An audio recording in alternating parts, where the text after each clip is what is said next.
Hi అండి, అందరికీ నమస్తే. ఈరోజు రెసిపీ శనగల కర్రీ అండి.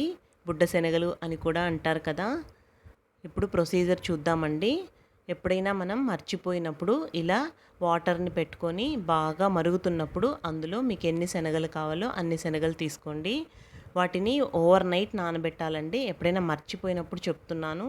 మీరు మార్నింగ్ అనుకున్నారు, ఆఫ్టర్నూన్లోకి చేసేసేయాలి అలా. ఒక టిప్ లాగా ఉపయోగపడుతుందని చూపించానండి. ఒక 2-3 గంటలు నానినా సరిపోతుంది. వాటిని బాగా శుభ్రంగా కడుక్కొని కుక్కర్లోకి తీసుకోండి. అందులో చెక్క, లవంగము, యాలక బుడ్డలు, ఉప్పు వేసి కుక్కర్లో 4-5 విజిల్స్ పెట్టుకోండి. బాగా ఉడికిన తర్వాత ఇందులో మెయిన్గా మనం ఇంట్లోనే చేసి మసాలా చేసామంటే ఈ కర్రీకి చాలా మంచి ఫ్రాగ్రెన్స్ వస్తుందండి. దానికోసం ధనియాలు, ఎండుమిరపకాయలు, చెక్క, లవంగము, యాలక బుడ్డలు, పావు స్పూన్ జీలకర్ర,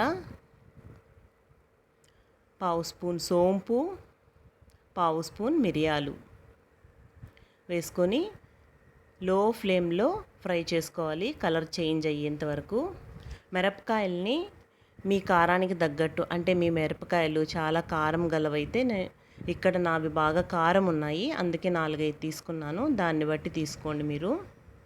అవన్నిటిని తీసి పక్కన ఉంచుకోవాలి. చల్లారిన తర్వాత మిక్సర్ జార్లో వేసుకొని ఫైన్ పౌడర్గా చేసుకోవాలి. ఇలా కనుక చేసినట్లయితే చాలా మంచి టేస్ట్ వస్తుంది, మంచి ఫ్రాగ్రెన్స్ వస్తుందండి. మీరు ఇలా చేసి పెట్టండి ఒకసారి, మీ ఇంట్లో వాళ్ళంతా ఫిదా అయిపోతారు టేస్ట్కి. టమోటాలని కూడా కూరకు కావాల్సినన్ని 4-5 వరకు తీసుకొని ప్యూరీ చేసి పక్కన ఉంచుకోవాలి. ఇప్పుడు శనగల్ని చూద్దామండి. బాగా బాయిల్ అయిపోయాయి కదా. ఇప్పుడు మనం అదే బాండ్లీలో తగినంత ఆయిల్ వేసుకొని, ఆయిల్ వేడెక్కిన తర్వాత జీలకర్ర వేయాలి. సన్నగా కట్ చేసి పెట్టుకున్న ఉల్లిపాయ ముక్కల్ని కూడా వేసి ఫ్రై చేసుకోవాలి. ఒక రెమ్మ కరివేపాకును కూడా వేసి ఫ్రై చేయండి. 1 స్పూన్ అల్లం వెల్లుల్లి పేస్ట్ పచ్చివాసన పోయేంత వరకు ఫ్రై చేసుకోండి. ఒక పావు స్పూన్ వరకు పసుపును కూడా వేసి అది కూడా మొత్తం కలిసేలాగా ఫ్రై చేసుకోండి.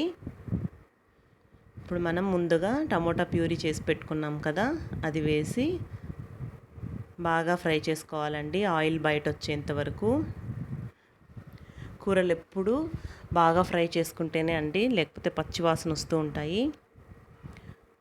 మనం పౌడర్ చేసి పెట్టుకున్నాం కదా, మసాలా పౌడరు, అందులోనే సరిపోయేంత ధనియాలు, ఎండుమిరపకాయలు వేసాం కాబట్టి మళ్ళీ ఏమీ ఇంకా వేయాల్సిన అవసరం పడదండి. మీరు ఇలా ఒక్కసారి చేసి కామెంట్ చేయండి ఎంత టేస్టీగా కుదురుతుందో. మంచి టెక్స్చరు కూడా వస్తుంది, కలర్ కూడా బాగుంటుంది, అచ్చం బయట మనం రెస్టారెంట్లో తినేలాగే. కొద్దిగా వాటర్ వేసుకొని ఆ మసాలాలన్నింటినీ పచ్చివాసన పోయేంత వరకు బాగా ఫ్రై చేసుకోవాలి. ఇప్పుడు ఉడికించిన శనగల్ని వేసి మొత్తం కలిసేలాగా కలుపుకోవాలి. ఉప్పు కారాలని ఈ స్టేజ్లో మీరు టేస్ట్ చేసుకోండి. ఏమైనా తక్కువ ఉన్నట్లయితే కొంచెం అడ్జస్ట్ చేసుకోండి. కర్రీ ఇలా బాగా ఒక 5 నిమిషాలు ఉడికిన తర్వాత క్రష్ చేసుకున్న కసూరి మేతిని వేయండి. ఒకసారి బాగా కలిపేసి, కొంచెం నాకు సాల్ట్ తక్కువ అనిపిస్తుంది కర్రీలో, నేను సాల్ట్ వేసుకున్నాను. ఇంకొంచెం కర్రీ ఉడకాలి కాబట్టి తగినంత వాటర్ని వేసుకొని మూత పెట్టుకొని లో ఫ్లేమ్లో ఒక 10 మినిట్స్ ఉడికించుకోండి. మనం ఇందులో కాజు పేస్ట్ కానీ కొబ్బరి పేస్ట్ కానీ ఏమీ వేయలేదు కదా, కాబట్టి అంత తిక్కుగా రాదు కర్రీ. దానికోసం ఒక చిన్న టిప్ అండి.